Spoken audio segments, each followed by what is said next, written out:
Hello again, and welcome back to the Daily Bread Bible Study. We are looking at day 77 for March 17th, 2020, focusing on Judges chapter 14 through 16. We get to continue looking at the character of Samson and to see his strengths and pitfalls today. We see that this man, blessed by God from birth, his barren mother conceives and declares him a Nazarite from birth. This child is given to God in a vow, and thus should work to maintain the vow his parents made in Judges 13 last time. Now be careful not to drink wine or strong drink, or to eat anything unclean, for you shall conceive and bear a son. No razor is to come upon his head, for the boy shall be a Nazarite to God from birth. It is he who shall begin to deliver Israel from the hand of the Philistines.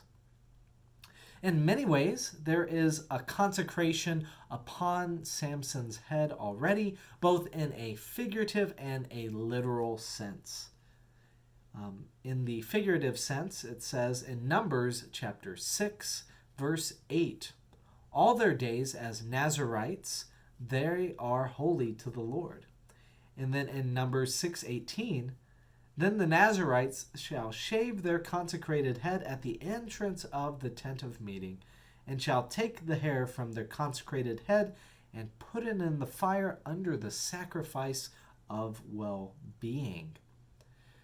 Even this hair on their head is consecrated unto the Lord, all their time under this vow as a Nazarite, which for Samson is the whole days of his life, that he is given his hair, even his hair, to God.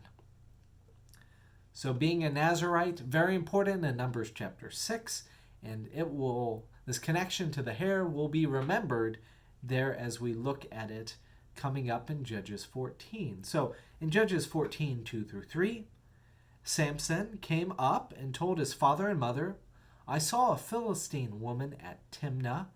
Now get her for me as my wife. But his father and mother said to him, Is there not a woman among your kin or among your people that you must go and take a wife from the uncircumcised Philistines? But Samson said to his father, Get her for me because she pleases me. While intermarriage is not normally good, God is strangely planning to use this intermarriage to bring down the Philistines. In another strange symbolic event, we see in Judges 14:6 that Samson tore the lion apart barehanded. He does not tell his parents about this. He turns aside to see the carcass of the lion later and finds there is a swarm of bees in the body of the lion and honey. So he takes some of the honey and eats and gives it to his parents again, not explaining the events to them. Could this lion be symbolically be the Philistines? Is this honey success? Kind of bittersweet? Death? Who knows? Samson then turns this event into a riddle, which people accept as a bet, and the bet is to explain it within 7 days. So after 3 days of failure, the Philistines threaten his wife with destruction, and the wife, conceding to the Philistines, weeps to Samson for 3 days, which upsets the strong man. Even though he is a strong man, he is also particularly sensitive to the cries of these women in his lives. And so he explains the riddle to her, which she in turn tells the Philistines. The Philistines solve the riddle, and then in his anger, Samson betrays, in his anger of being betrayed, he kills other Philistines so he can pay off the bet, and then storms off to go back with his mom and dad in Israel. The mother's father gives her to another man in Samson's absence. In Judges 15, we see that Samson cools off and returns to be with his wife. But the wife's father refuses. So Samson proclaims, "This time, when I do mischief to the Philistines, I will be without blame." And, again, either literally or symbolically, maybe both, Samson uses foxes to burn down the Philistines' crops. The Philistines inquire about the cause of this outrage, and they kill the father and the wife of Samson for the Israelites, for Samson's retribution against them. Still upset that he cannot have the woman of his fancy as his wife, Samson takes revenge upon the Philistines by killing more of their inhabitants. The conflict continues to escalate, now seeing a Philistine army confront Judah, asking for them to hand over Samson. And the men of Judah give Samson over, who feels he is in the right. "As they did to me, so I have done to them," in Judges 15:11. They hand him over, the men of Judah, to the Philistines, and the Philistines taunt Samson. Samson proceeds to break his bonds, and taking a donkey jawbone, slays 1,000 Philistines. And then it wraps up Judges 15 by saying in verse 20, "And he judged Israel in the days of the Philistines 20 years. Now this could all be a fitting end of the story of Samson, yet the narrative continues in chapter 16. So in Judges 16, we have the familiar story that is put in a lot of children's books and a lot of stories told in Bible studies and children's Sunday school. The story of Samson. Now, while this is pretty unsavory of a story, it makes a point of trusting in the Lord for your strength to overpower your enemies.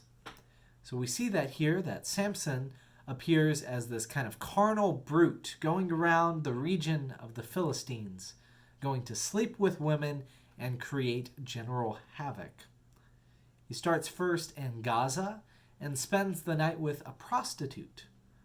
The residents seek to kill him, yet he escapes while they sleep, even breaking down the city gate. Samson then goes into the valley of Sorek and meets a woman named Delilah. He falls in love with her, and then sensing an opportunity, the lords of the Philistines bribes Delilah to plot Samson's downfall. Delilah, instead of supporting Samson, Delilah agrees to betray him. This devious woman seeks to know what is the source of his strength and will make his strength disappear.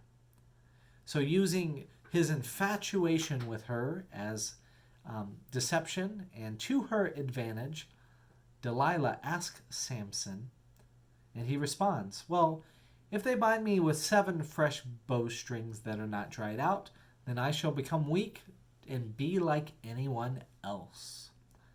So use this material, then I shall become weak and be like anyone else.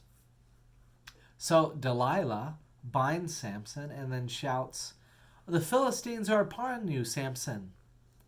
Samson easily breaks the bowstrings, and Delilah becomes upset, saying, "You lied to me."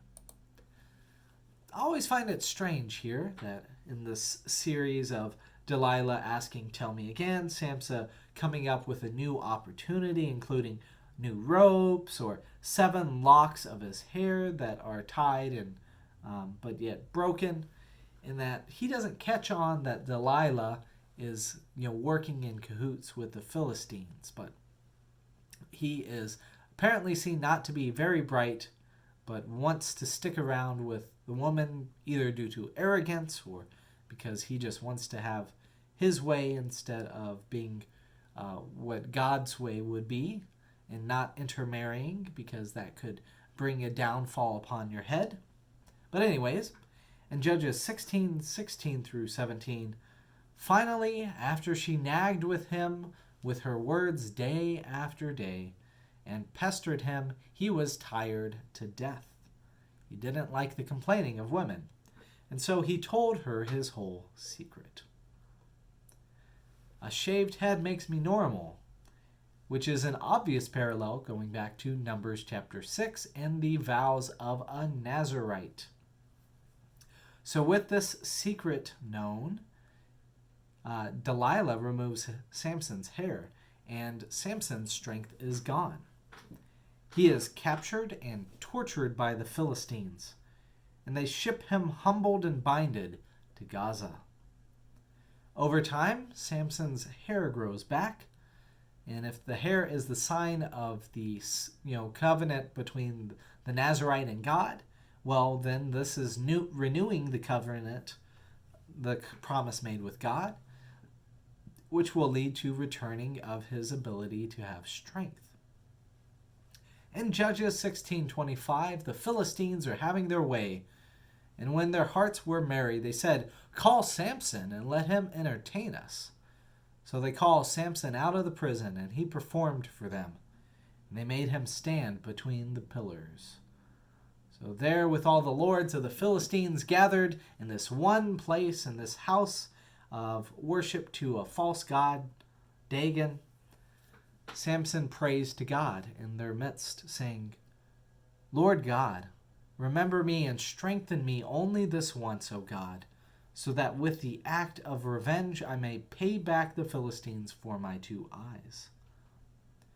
Judges 16:30 says, "He strained with all his might, and the house fell on the lords and all the people who were in it. So those he killed at his death were more than those he had killed during his lifetime." And again, we see the same ending that is given here in chapter 16 as we saw in chapter 15. He judged Israel 20 years.